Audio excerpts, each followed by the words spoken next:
Hello, this is the Brassic Gamer, and this is the newest addition to my collection. It is a British Telecom XT clone, more specifically a Zenith Z-159, which has been rebadged by BT for internal use. Picked this up off a scrapper online recently. Specs are, it's got an 8088 processor. I think it's a Fujitsu clone. It's got two 5¼ floppy disk drives. I have already taken the contents out because I wanted to physically inspect each component before I even try and turn this thing on. We've got a Novell branded ArcNet card there with coax. And this is the CPU board. So this one plus the I/O card, which doubles as serial and floppy controller. These are proprietary size, height. So as you can see from the backplane there, or from the case anyway, you've got two taller slots, or three taller slots in fact, for proprietary Zenith cards, and all of these cards plug into the backplane, which goes in there with its also proprietary power supply. But this does provide, it shows you with the LEDs on the board, you've got diagnostic LEDs for -5 volts, -12 volts, +12 volts, and +5 volts. So you can immediately see whether your power supply is giving out what it should. And I've looked at the caps, and they seem to be of a good quality. Zenith were known for their high standard hardware. So there's the serial, well, the model number for the board. I think this is the same backplane that was used on all the Z150 models. So yeah, this is the CPU board, which has on the back of it your keyboard socket, which is obviously standard DIN socket, which I don't have a keyboard for at the moment because, as some of you may know, the IBM XT and its compatibles used a different type of communication with the keyboard than with the later models. So although the socket is the same, it works differently. And this is an interesting switch here. I'll talk about that in a minute. So on the board itself, there is the CPU.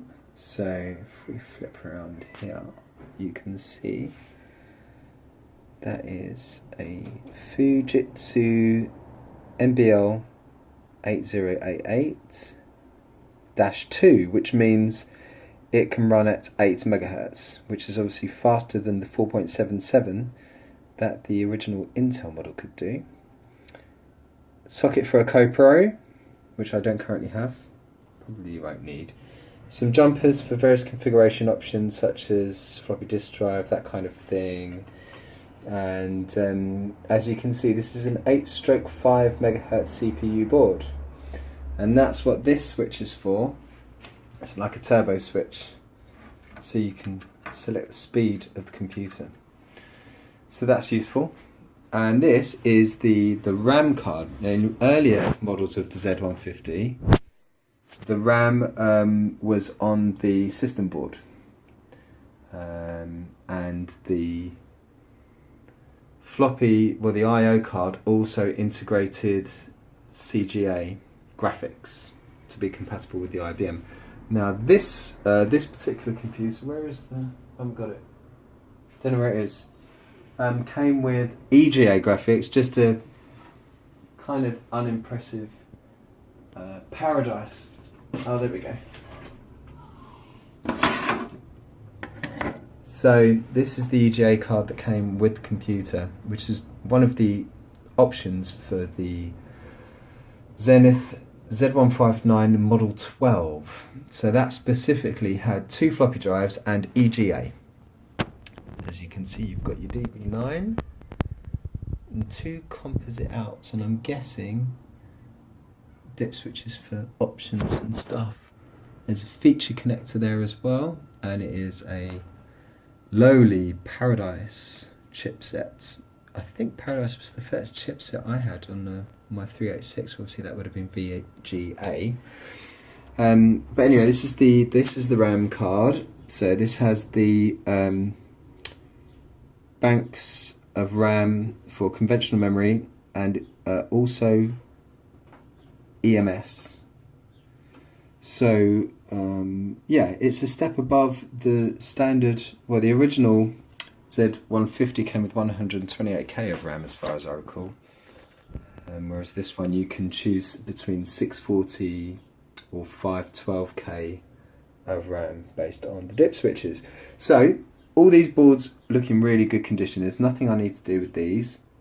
Now the beauty of this system is that because it's based on a backplane, every component can be switched out easily.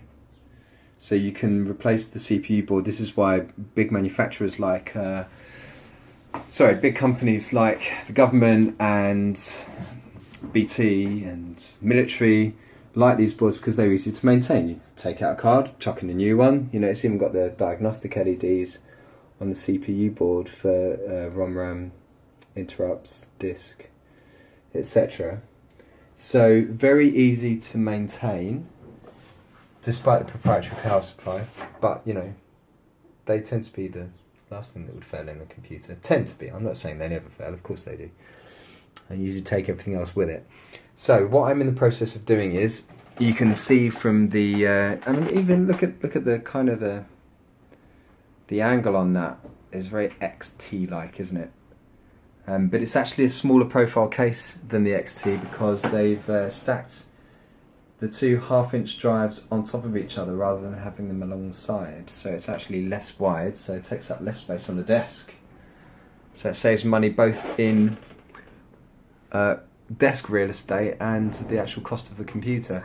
So this plugs into the CPU card, and this interfaces with the built-in speaker, which is behind the fascia here, and you've also got an LED there to show operation of the computer itself. But otherwise, it's not in bad condition. The scrappers said that it did power on, which I'm a little bit worried about, because you know, high quality construction techniques aside, you never know what's going to happen when you power on an old power supply. So I don't know where this has been, I don't know where it came from. It's obviously well used. So I'm looking forward to seeing if we can get this up and running.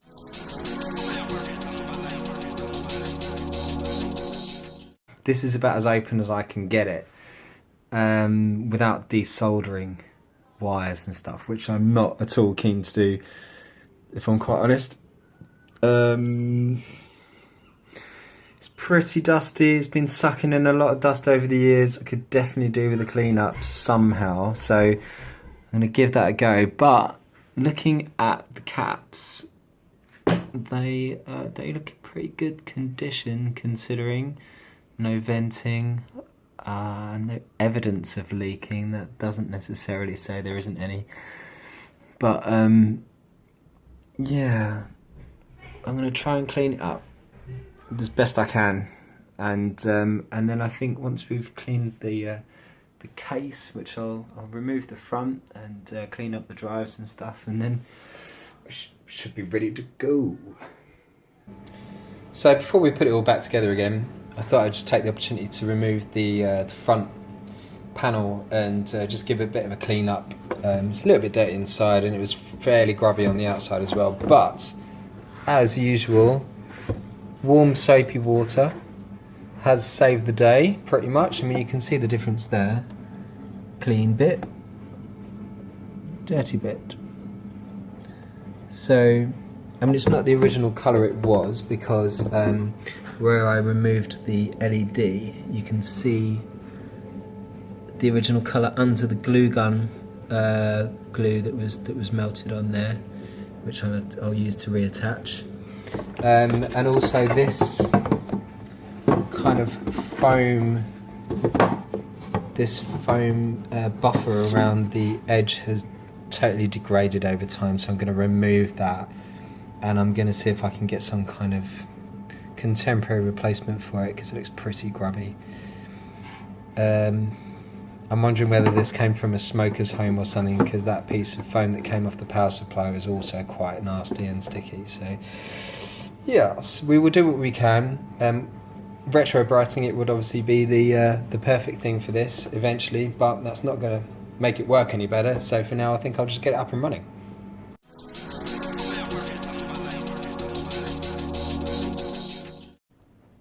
Okay, so I think our power supply is about as clean as it's going to get, internally and externally. I couldn't dismantle the whole thing without desoldering. So I've cleaned out as much of the gunk as I can, because although that won't necessarily affect it functionally, it probably affect the airflow. So obviously the fan was probably the filthiest part. That's looking pretty spanky now. The power supply is dated 1983, interestingly. So they obviously used the same power supply on all of the models from the Z-150 onwards. And yeah, there's a couple of kind of insulating boards inside the power supply which have come loose. So I'm going to use the glue gun to reattach those, just to make sure they don't flap about or anything and interrupt the airflow. And then once we've put that back together again, maybe we will try plugging it into the backplane and see what happens.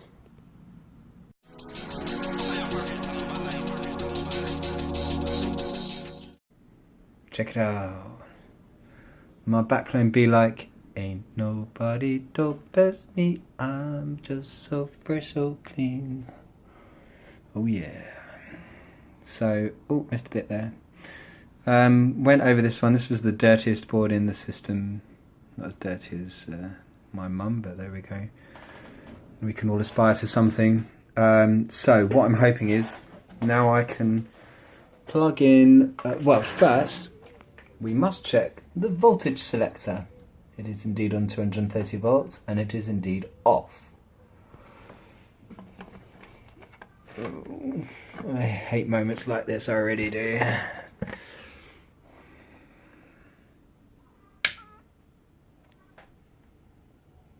Ooh.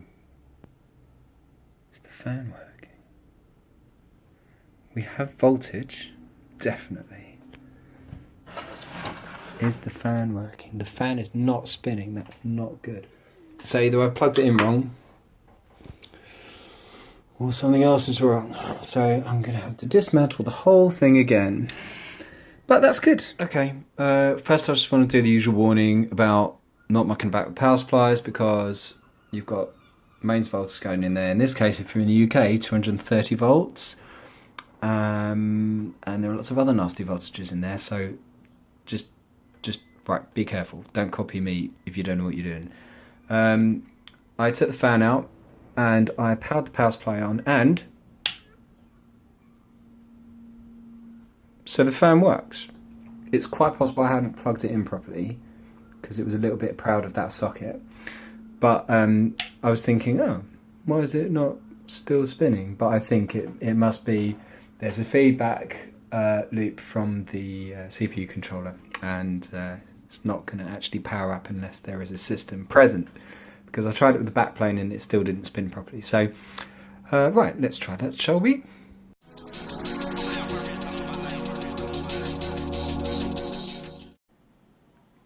Okay, so here is the moment I've all been waiting for. I've reinstalled, well, after cleaning the case, I've installed the drive cage. I put both drives back in just because I think it was configured for 2 drives.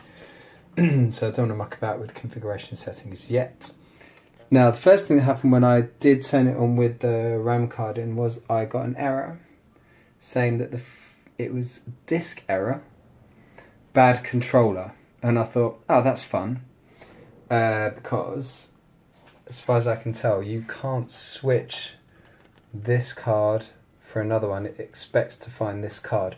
I do have a floppy controller from an original IBM XT, but that didn't change anything. And I looked up online the error, and I found what was it? It was an issue of PC Magazine from 1984 of a guy who just built a Heathkit version of one of these, had the same problem, so he reseated all of the chips and bingo, it worked.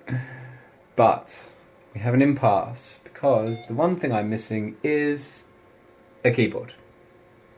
But that is progress from what we had before. So one can assume that because all the other lights have passed, all I need is a keyboard and it will work.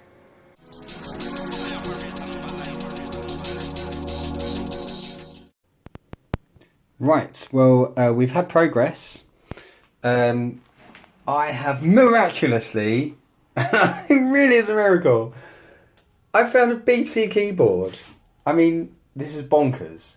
It's rare enough to come across a BT clone, well, a rebadged Zenith IBM clone, but to find a matching keyboard is just, I mean, a chance in a million. Not only that, but the guy also lives locally to me, so I literally went and picked it up yesterday. I haven't plugged it in yet, but he assures me it's tested and working. A little bit yellowing, so again, a bit retro bright maybe if we do the rest of the case, but who cares? And this is amazing. This is actually amazing, because if that wasn't enough luck, this... So the computer obviously came with 2 floppy drives, and there was a hard drive option for this computer, which came with the controller and the hard drive, but I found this when going through a cupboard last week at work, which also had an Apple II in it, and a RISC PC, and all sorts of other goodies, and loads more floppy disks, 5.25-inch floppy disks, which is great because I've only got one at the moment, and my other requests for people to look through their cupboards were unfruitful, should we say. When I saw this, I thought, no, is that? No, it is. This is a hard drive from the era of these computers. So this one's from, I'm not sure the date code's on there, something like 87, 88 maybe. It's a 40 megabyte hard drive. Look at the size of it. I mean, if I compare it to a regular 3.25-inch hard drive, this one being, it doesn't say, it's a SCSI drive. Look at that, 5.25-inch hard drive, bonkers. Okay, so another piece of the puzzle has arrived from Italy. Thank you to a guy on the Vintage Computer Forums. This is not how we packaged it, by the way. This would be the worst packaging ever, sending it from Italy, but this is just what I had it in a minute ago. It was very well packaged, a box within a box, no less. This is an Western Digital XT Gen 2 Plus, which I'm hoping is compatible with my hard drive, because you can specify custom settings with the low-level format.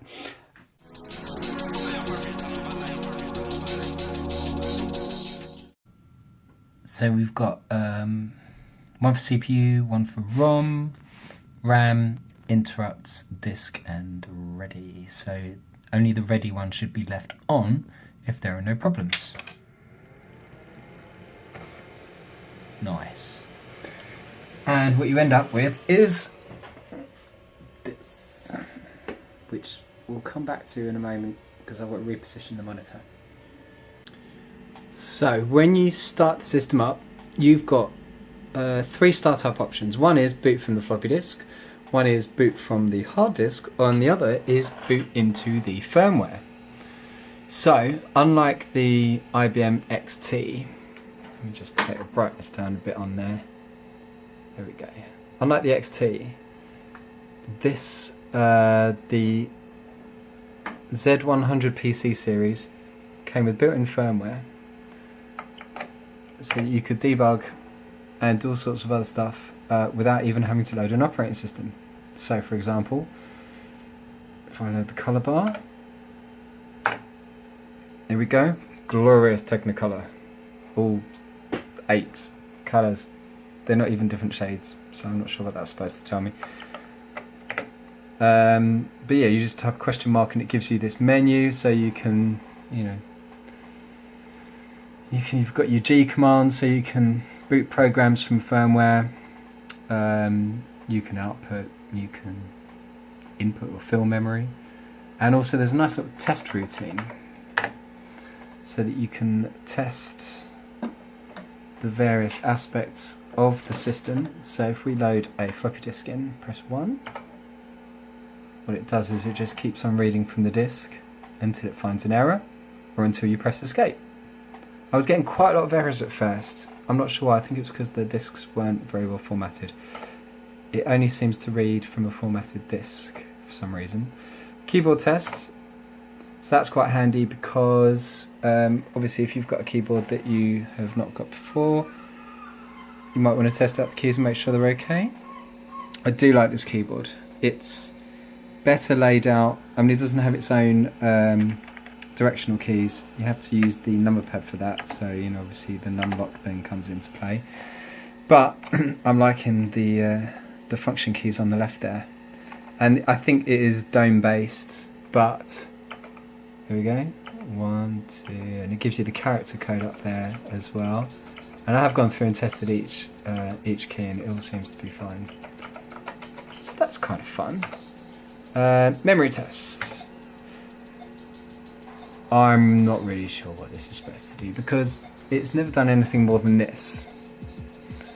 So I don't know if I'm doing something wrong or if there's an error with the configuration of the memory or something, but it's running code, so I don't know why it's not actually testing.